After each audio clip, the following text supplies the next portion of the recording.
Entonces nosotros tenemos transmisión animal, vector humano o también tenemos humano, vector humano. ¿Sí? Interpersonal no se da, pero sí tenemos un coadyuvante que es el vector, ¿verdad? En algunas especies de este género que se puede dar esa transmisión.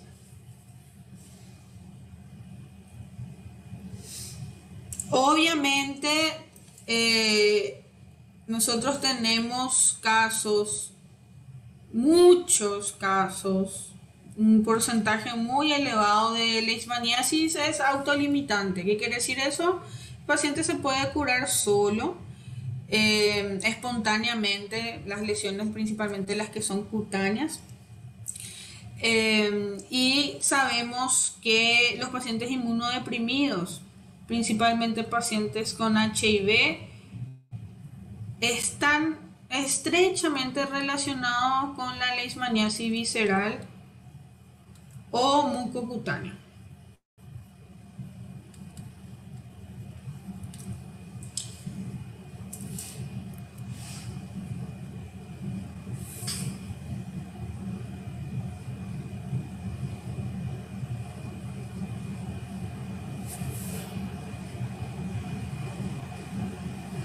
Ahora recién veo los mensajes que me dejan acá en el chat.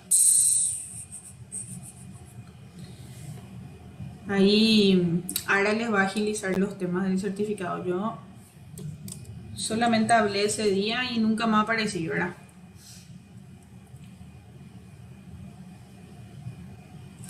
Ok, ¿alguna pregunta hasta acá, gente?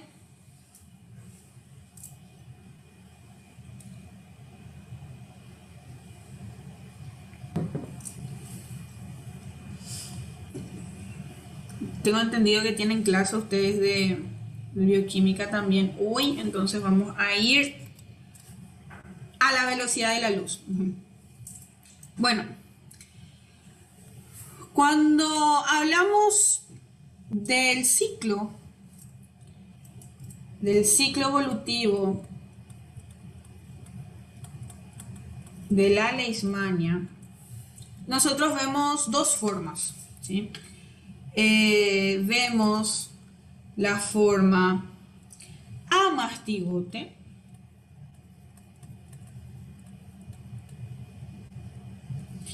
y vemos la forma promastigote.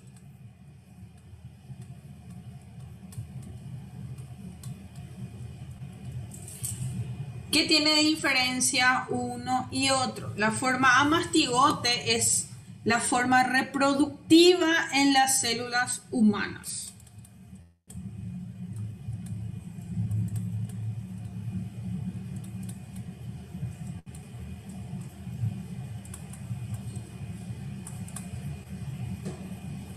Y la forma promastigote es la forma reproductiva en el insecto.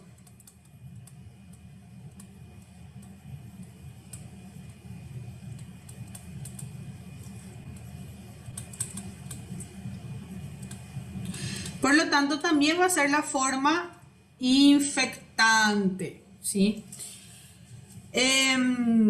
La forma promastigote tiene una característica de que el flagelo es mucho más alargado, ¿sí? Tiene el cuerpo basal, va a tener el núcleo y va a tener el kinetoplasto. Sin embargo, la forma amastigote pierde el flagelo, ¿sí? Y justamente es la forma amastigote lo que nosotros encontramos dentro de los macrófagos, dentro de los tejidos, ¿sí? Y la forma promastigote no encontramos en el ser humano, lo encontramos justamente en el insecto infectante, ¿sí? Y el ciclo justamente evolutivo de este parásito es ingresa la picadura, ¿verdad?, del insecto en la piel, ingresa la forma promastigote. Una vez que el promastigote ingresa en nuestro sistema inmunitario, pierde ese flagelo. ¿Por qué pierde el flagelo? Porque el flagelo es una propiedad antigénica que tienen los microorganismos en sí, ya sean bacterias, parásitos, son reconocidos por nuestro sistema inmunitario a través del antígeno flagelar, ¿verdad? Entonces el parásito pierde ese flagelo para no ser reconocido por nuestras células inmunitarias y de esa manera poder ingresar, ¿verdad? Cuando hablo de no ser reconocido, estoy señalando con relación a la destrucción. Obviamente que le va a reconocer, pero no le va a destruir, ¿sí? Porque va a tener justamente algunas propiedades intracelulares que inhiben la destrucción de estos amastigotes dentro del macrófago. Bien. ¿Qué más podemos decir con relación a esto? Vemos también, y me olvidé de mencionar, que hay una transmisión vertical de la leishmania, pero no se Miau. registran casos de patologías congénitas, pero sí están asociadas a la leishmaniasis con riesgos en la gestación, ¿sí? Rotura prematura de membranas, abortos espontáneos, pero no con enfermedades congénitas, por así decirlo, ¿sí? Eh, y hablamos, ¿verdad? Vemos que la forma amastigote, ¿sí? La forma reproductiva celular tiene afinidad con ciertos tipos celulares de nuestro organismo, ¿sí? Las principales, los principales órganos que son afectados por esta parasitosis van a ser vaso, voy a tener esplenomegalia, hepatoesplenomegalia, ¿verdad? Hígado y médula ósea.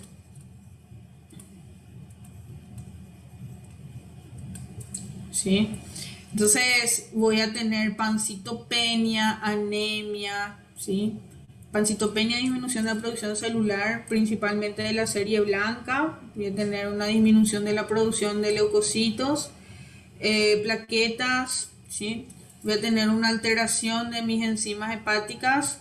Voy a tener una alteración de factores de coagulación, ¿sí? Sabemos que el hígado produce muchas proteínas de la cascada de coagulación, entonces el paciente puede presentar rotura de los pequeños vasos sanguíneos y entonces la clínica puede presentar petequias, ¿sí? Equimosis, ¿verdad?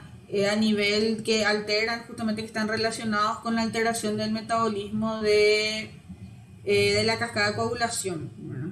Con relación a esta parasitosis. Esas son las formas más leves, ¿verdad?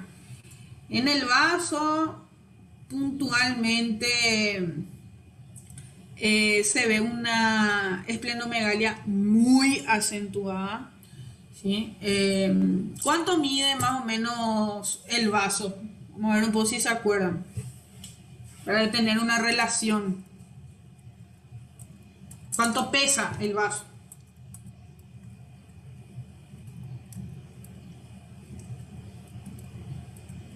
¿No se acuerdan? 200 a 230, 200. Gramos, ¿verdad?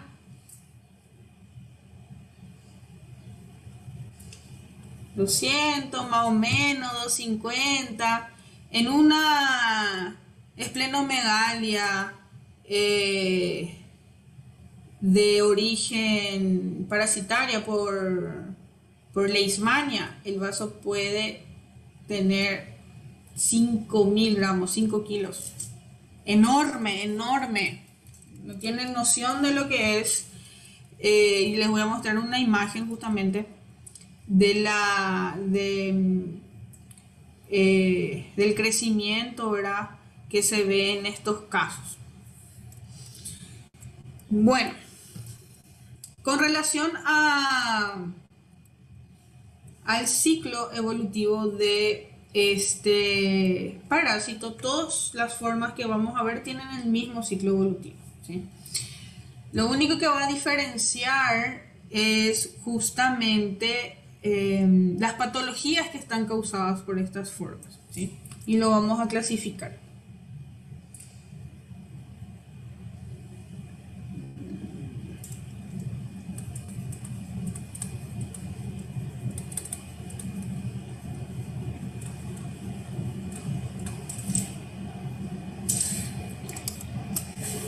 Tenemos, y la clasificación más antigua es justamente la que les voy a colocar acá. Muchos de los libros traen esta clasificación. Tenemos la leishmaniasis mucocutánea americana.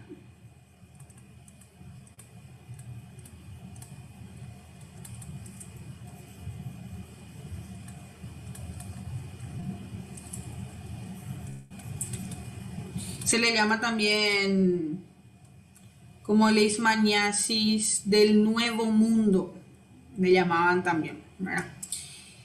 Y está la leishmaniasis cutánea, que le llaman como leishmaniasis del Viejo Mundo.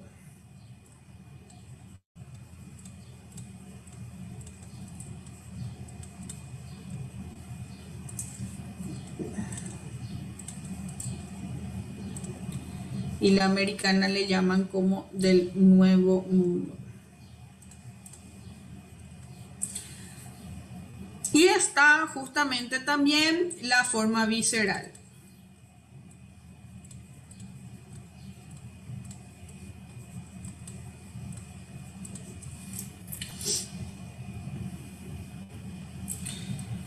Bien, en América, ¿verdad? Hay registros paleontológicos de la existencia de Leishmania en tiempos inmemorables, donde las estatuas o, ¿cómo se dice?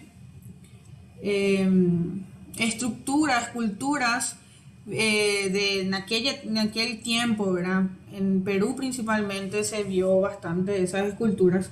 Vienen con una lesión característica en el tabique nasal, ¿verdad? Y esa lesión característica de pérdida del tabique nasal está muy asociado con leishmania, ¿verdad? Y desde ese tiempo que se viene justamente analizando y estudiando esta patología acá en América, ¿verdad? Y cuando nosotros hablamos de la leishmaniasis mucocutánea americana, existen 4 especies o subdivisiones de leishmania que están restringidos a la forma americana, ¿sí? La forma americana tenemos la leishmaniasis brasiliensis, tenemos la leishmaniasis guyanensis, está la mexicana y está la amazonensis. Estas son los subgéneros, ¿verdad? O las especies que están restringidas a la forma mucocutánea americana, ¿sí? Cuando hablamos, por ejemplo, de la leishmaniasis cutánea del Viejo Mundo, que está restringido a zonas principalmente Asia, ¿sí? Asia, el continente asiático, africano también. Sí, se ve mucho la leishmaniasis cutánea. Y las especies o subgéneros, como también los van a ver en alguna bibliografía que lo llaman así, está la leishmaniasis trópica, Está la mayor o major. Y está la aetrópica.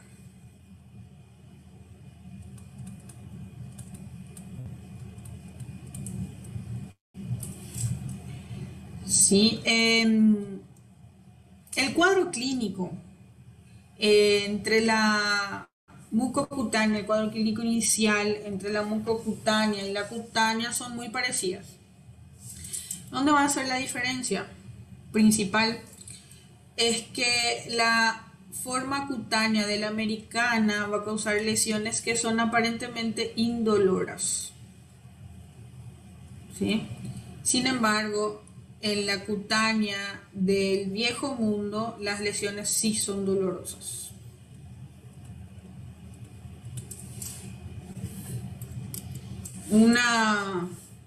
Una diferencia interesante, ¿verdad? Cuando hablamos de la leishmaniasis visceral, está relacionado con la leishmaniasis Donovani. Está también la leishmaniasis infantum. Y está la leishmaniasis Chagassi.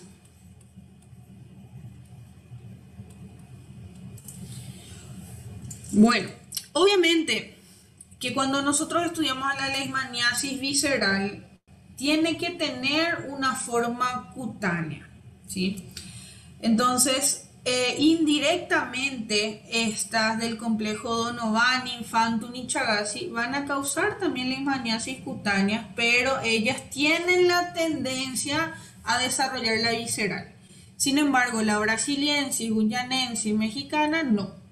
Van a estar restringidas a la forma mucocutánea. Muy raras veces, dependiendo mucho de la edad del paciente y de su respuesta inmunitaria, como siempre decimos, pueden desarrollar, pero el porcentaje es muy bajo. La Donovani infantum es probablemente ya escucharon hablar, ¿verdad? Causa leishmaniasis cutánea, mucocutánea y con tendencia a desarrollar, una tendencia mucho mayor, ¿verdad? A desarrollar la forma visceral.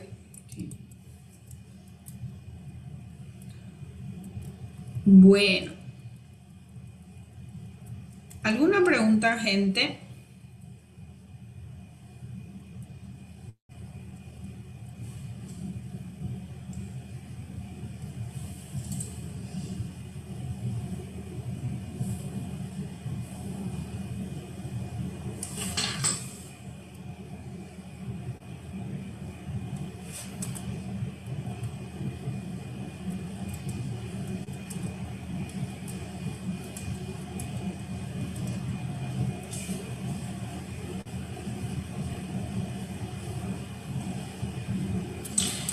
Ok.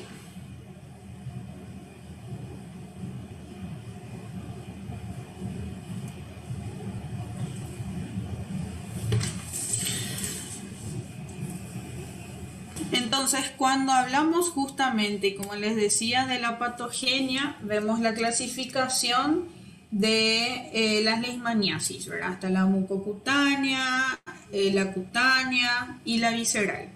Y justamente esto es lo que le venía diciendo de la mucocutánea americana, ¿verdad? De los registros que tenemos acá en América, de los cuadros característicos asociados con leishmania, ¿verdad? La pérdida del tabique nasal principalmente de la forma mucocutánea. Entonces, ¿cómo ocurre la patogénesis de la leishmaniasis mucocutánea americana? Tenemos la picadura del vector, ¿sí? La zona va a presentar una reacción inflamatoria, generalmente pica en el rostro, en el brazo, ¿verdad? Muy raras veces en otros sitios, ¿verdad? Es un parásito nocturno, ¿verdad? Comienza más o menos a pasearse a partir de las 5 o 17 horas, ¿verdad? 5 p.m. En adelante, entonces la probabilidad es mayor durante o sea, mientras la persona está durmiendo, ¿verdad? La picadura. Entonces, la picadura del vector va a ocasionar una reacción inflamatoria, causa prurito, ¿sí? En la zona, y eso hace que se rompan pequeños vasos sanguíneos también y pueda ir comenzando una lesión importante, ¿verdad? Entonces, esa reacción inflamatoria, ¿sí? Del tejido conectivo va a dar lugar a la formación de las pápulas, ¿verdad? Que son los primeros estadios de una picadura, ¿verdad? Las pápulas son las reacciones, ¿verdad? Esa lesión con borde elevado, nosotros le llamamos, ¿verdad? Y esas pápulas en el local puede justamente formar necrosis de la dermis o ulceraciones, ¿verdad? La ulceración normalmente también se le conoce como discontinuidad del tejido, ¿verdad? Cuando ya hay, y una necrosis, cuando ya hay justamente una lesión bastante interesante en esa zona, ¿verdad? A raíz del proceso inflamatorio y de la activación de la cascada de la coagulación, vamos a tener en algunos casos, no es muy normal la aparición del granuloma, ¿sí? Después podemos tener en estos casos una atrofia cutánea, desaparición de la epidermis, una lesión un poco más profunda, ¿verdad? Y las formas que se van a dar, las formas diseminadas, ¿verdad? La linfangitis, que es la inflamación de los vasos sanguíneos, y la linfadenitis, que son las inflamaciones de los ganglios linfáticos, ¿sí? Que ya van a dar lugar a una forma más diseminada de este cuadro.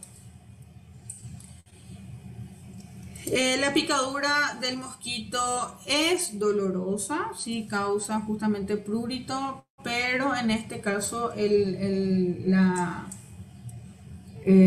lesión en sí no es dolorosa comparada con la leishmaniasis del viejo mundo. La mayoría de las personas, como venía diciendo, son asintomáticas, ¿sí? El periodo de incubación entre semanas, meses, dos semanas a 4 meses es el periodo de incubación más corta. Hay algunos casos que se prolonga este periodo de incubación, y la patogenicidad es variable, depende mucho del estadio inmunitario y de la edad, ¿sí? Los niños generalmente suelen presentar cuadros más graves. Y vemos acá los diferentes estadios justamente de estas lesiones, ¿verdad? Esto ya es una forma ulcerada, ¿verdad? Una úlcera cutánea, ¿sí? Tenemos bordes activos. En la bibliografía ustedes van a ver, estaba leyendo Murray, donde describe a esta lesión como una lesión con un borde activo productora de secreción serosa. No es una secreción purulenta propiamente dicha, pero sí es una secreción serosa, ¿sí? Que va acompañado justamente de prurito también en la zona. En algunos de los casos, acá también vemos que esta lesión ya está formando una úlcera recubierta, ¿verdad? A raíz del sistema de cicatrización, ¿verdad? Que nosotros tenemos, ¿sí? Se puede presentar también de esta forma. Tenemos acá unos bordes activos recubiertos, ¿sí? Esta es una forma más avanzada de la úlcera en sí, ¿sí? En algunos de los casos se da, como nosotros hablamos, de la linfangitis y la linfadenitis, que ya son la forma diseminada, donde se da la inflamación de los vasos linfáticos y del ganglio linfático, ¿verdad? En algunas bibliografías ustedes van a ver que dice como cuentas de rosario, ¿sí? No son formas ulcerosas porque vienen de adentro para afuera, ¿verdad? Estos bordes, estas lesiones, estos procesos inflamatorios que vemos acá, ¿sí? Acá. Y vemos la cicatrización deja marcas, ¿sí? Deja marcas. La forma diseminada, ¿verdad? Vemos cómo se da estas lesiones ulceradas también, ¿sí? Esto no es muy común, esto es rarísimo de ver, ¿sí? Y esto se hace en raspados. Acá también se pueden hacer raspados de la zona, se hace una tinción, ¿verdad? Y se observan las formas amastigotas en microscopía para el diagnóstico. No es la única forma, ¿verdad?, de diagnóstico, pero es lo que se puede hacer de las lesiones. También pueden presentar lesiones vegetantes, pero estas lesiones vegetantes que ustedes ven acá están relacionadas con contaminación cruzada, ¿sí? Como son lesiones abiertas, son puertas de entrada para cualquier tipo de microorganismos, ya sea hongos, ya sea bacterias. Entonces, es una muy buena oportunidad de hacer una contaminación cruzada de las lesiones, y generalmente esta contaminación cruzada está relacionada con infecciones bacterianas en la zona. No sé si me iban a preguntar algo. Profe, Sí, ¿por qué pero crees que fue aumentando los casos acá en Paraguay? Porque desde que se encontró, o sea, estaba leyendo en el programa nacional que no había casos, Sí, sí, pero a sí. partir del 2013 empezó a aumentar. Eh, yo amo los animales, gente. Yo amo los perritos, ¿verdad? Pero nosotros tenemos muchísimos casos importados principalmente de Brasil, ¿verdad? En la UNILA se estaba desarrollando, en la época cuando yo estaba estudiando, justamente un mapeo general de los perros callejeros de la zona de la Triple Frontera. Y muchísimos con leishmaniasis, ¿verdad? En animalitos callejeros, ¿verdad? Brasil tiene otra legislación. Nosotros acá en Paraguay, lastimosamente, cuando es diagnosticado los perritos con leishmaniasis, se les sacrifica, ¿verdad? Nosotros tenemos vectores, ¿verdad? Eh, y eso justamente atribuye a los casos importados, y hay que hay muchos perros de la calle, ¿verdad?, que no son asistidos, que no son tratados, en Brasil principalmente, que la legislación lo permite, nosotros acá no, ¿verdad? Eh, Haya aumentado, ¿verdad? En el 2017, 18, no me acuerdo bien, nosotros participamos del programa de capacitación para identificación de leishmaniasis. Y en ese programa, en ese curso, señalaban justamente la migración masiva para mí que me quedé sin conexión. No, profe. Ah, se quedó todo negro en mi pantalla de repente. Doutora, Sí, qual que é a diferença dessa leishmaniase cutânea para aquela cromomicose? Que também tem uma coisa nesse sentido de volta, né? sí, y ahí yo veo en el chat que me preguntaron diagnóstico diferencial. Cromomicosis es uno de ellos, ¿verdad? Porque el aspecto clínico es igual, ¿verdad? ¿Cómo yo puedo diferenciar? Si yo hago un raspado y le hago un examen, un análisis de fresco con hidróxido de potasio y veo IFAS o pseudo IFAS con idios, es cromomicosis. Pero si yo le hago un raspado en una lesión y veo amastigotes, es parasitario. Pero clínicamente me presentan un pie así, no lo voy a diferenciar. Solamente voy a poder haciendo un diagnóstico diferencial laboratorial, ¿verdad? Y lo mismo, gente, acá vemos, por ejemplo, la forma difusa de la mucocutánea americana fue mucho tiempo confundido con hanseníasis, ¿verdad? Con Mycobacterium lepra por las formas cutáneas que presentan los pacientes, ¿verdad? No es muy común la forma difusa, ¿verdad? Algunos pacientes presentan estas lesiones, pero debemos hacer el diagnóstico diferencial en el caso de lepra, ¿verdad? Para leishmaniasis mucocutánea, o sea, hay que hacer el diagnóstico diferencial también de micosis cuando hay las lesiones están con bordes activos y todo más, son muy parecidos. Esporotricosis también causa lesiones en cuenta de Rosario, ¿se acuerdan? ¿Sí? Cromomicosis o agente de micetomas, que son hongos, todo le estoy citando hongos que pueden ser diagnósticos diferenciales en estos casos, ¿verdad?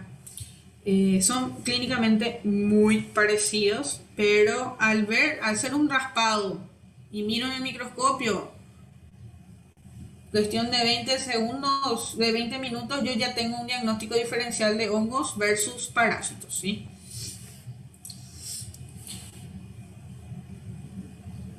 Y justamente la forma en el paladar,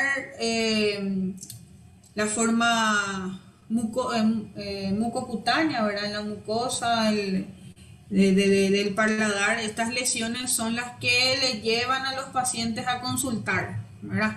No son tanto las lesiones cutáneas, sino que estas lesiones abiertas en el tabique de nariz, cielo de la boca, que se le llama como nariz de tapir, ¿verdad? En algunas bibliografías lo van a encontrar como nariz de tapir, la pérdida del tabique nasal, ¿verdad? Cuando vemos ya un comprometimiento de la mucosa por leishmaniasis mucocutánea, ¿verdad? Que está atribuido justamente a la forma americana o del Nuevo Mundo, porque del Viejo Mundo se le llama calazar, probablemente ya escucharon hablar, que está relacionado más a la cutánea visceral también, ¿verdad? Y la mucocutánea americana está relacionada con la pérdida del tabique, ¿verdad? De la mucosa y cutánea en sí. ¿Me entienden?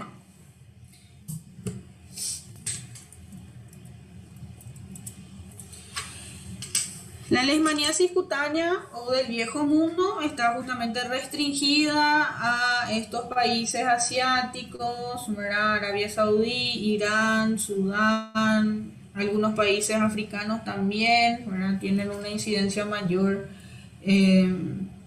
de estos casos. Hablamos de los que están relacionados con la leishmaniasis cutánea del Viejo Mundo. La trópica tiene la característica de que se transmite principalmente de hombre vector a hombre, ¿verdad? Es la leishmaniasis cutánea urbana, sensible al calor. La mayor se transmite de reservorios animales, roedores, perros, ¿verdad? Y la aetópica se presenta cutánea difusa o mucocutánea, pero la incidencia de la aetópica en el Viejo Mundo es muy bajo, ¿verdad? No hay mucha incidencia. Hablo como la bibliografía, ¿verdad? Porque ahí ya vamos a diferenciar Viejo Mundo hacia países asiáticos y Nuevo Mundo acá en el continente americano, ¿verdad? Como les dije, la patogenia es similar a la americana, tiene un periodo de incubación de días a meses también, ¿sí? Las úlceras son purulentas o dolorosas. En la americana veíamos úlceras serosas indoloras, es una diferencia importante, ¿sí? El paciente puede presentar escalofríos y fiebre en los primeros estadios. Las úlceras pueden evolucionar a una ulceraciones secas, lesiones satélites, ¿sí? Tiene una mejor respuesta inmune mediada por linfocitos TSD4. En la americana veíamos una respuesta relacionada con los linfocitos T helpers 1 o 2, inmunidad celular, ¿verdad? En relación a eso. Y en la mayoría de los casos la curación es espontánea, ¿sí? En la leishmaniasis cutánea. En la visceral vemos que presenta lesiones ulcerativas, ¿sí? A nivel de la forma cutánea. Se le suele llamar también a la forma visceral como leishmania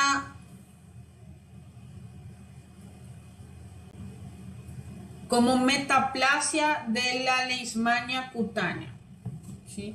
Que va a desarrollar las formas viscerales. Así lo van a ver también en algunas bibliografías, como le digo. Si leen el Murray, si leen el Canese, como yo les había indicado, está más básica la explicación ahí, ¿verdad? Bueno, presentan también linfadenitis, linfangitis y las formas diseminadas, principalmente vaso, hígado, médula ósea, ¿sí? Esos son los 3 órganos que van a ser más afectados por las formas amastigotas, ¿verdad? En el vaso vemos un aumento de tamaño, 3.500 gramos, 5.000 gramos, ya se vieron también el color gris del vaso. Se observan cuerpos de Leishman-Donovan, que nada más son las formas amastigotas en tejido, presentan fibrosis y alinización en vaso. En hígado, células de Kupffer llena de formas amastigotes, de parásitos, infiltración en células inflamatorias, para hacer un proceso inflamatorio activo. Eosinófilos también en el área portales. Sabemos que los eosinófilos son células inmunitarias que están relacionadas con parasitosis, entonces vamos a ver una eosinofilia alrededor de las células hepáticas, ¿sí? En médula ósea vemos hiperplasia, muchos amastigotes, abundantes megacariocitos, que son formas inmaduras de las células, depresión de las células rojas, pancitopenia, plaquetopenia, ¿verdad? Acompaña un cuadro anémico, acompaña también en algunos casos infecciones oportunistas por depreciación de la respuesta inmunitaria, ¿sí? Están relacionados con estos cuadros, ¿verdad? Como le digo, periodo de incubación de 4 a 10 meses, una reacción pequeña inflamatoria local, ¿sí? Fiebre intermitente entre febrícula, ¿verdad? Esplenomegalia, hepatomegalia leve, alteración de los mecanismos de la coagulación, como le venía hablando, ¿verdad? Cuando hay relación con afección de las células hepáticas, tenemos alteración del sistema de coagulación, ¿sí? Linfadenopatías generalizadas. En algunos de los casos podemos tener una curación espontánea, un porcentaje bastante alto, y en algunos de los casos muerte, dependiendo de la edad del paciente. Acá vemos una paciente, creo que tenía, en la bibliografía tenía 7, 8 años de edad, ¿verdad? Tiene una esplenomegalia bastante acentuada. Sabemos que al tener el paciente una esplenomegalia va aplastando los órganos digestivos, ¿verdad? Hacia enfrente, y eso es lo que se ve acá en las marcas también, ¿verdad? Por leishmaniasis. Probablemente tenga una lesión esta paciente cutánea de puerta de entrada y la forma diseminada también. Clínicamente se puede identificar bastante, ¿verdad? Una lesión de cicatrización de puerta de entrada, como vimos anteriormente, y presenta el cuadro de esplenomegalia. Para el diagnóstico, se puede hacer por microscopía, en el hallazgo de los amastigotes, en el frotis directo, ¿verdad? Coloreado, ¿sí? Tomada al borde de la lesión por raspado. También, esa es la más común. También se encuentran los parásitos en biopsia, se puede hacer por reacción de cadena polimerasa. Existe una intradermorreacción que se llama reacción de Montenegro, que es una hipersensibilidad de tipo 4, una hipersensibilidad retardada, igualito, el mecanismo de acción es igualito a la tétano-espasmina, a la prueba del tétano, a la prueba de tuberculosis, la tuberculina, ¿verdad? Que es una intradermorreacción donde se observan lesiones, ¿verdad? Características de presencia de anticuerpos ya con relación a estas parasitosis, ¿verdad? Si existe antígenos y la intradermorreacción, nosotros le mandamos anticuerpos, y si existen esas reacciones, se da positivo, pero no se usa mucho, ¿sí? Y yo ya termino, ¿verdad? Yo ya termino. Entonces, con relación al diagnóstico de leishmania, frotis y examen directo de las lesiones. ¿Está? Nos vemos mañana, gente. Vamos a hablar de toxo. Gracias. Chao, chao, chao. Gracias, profe.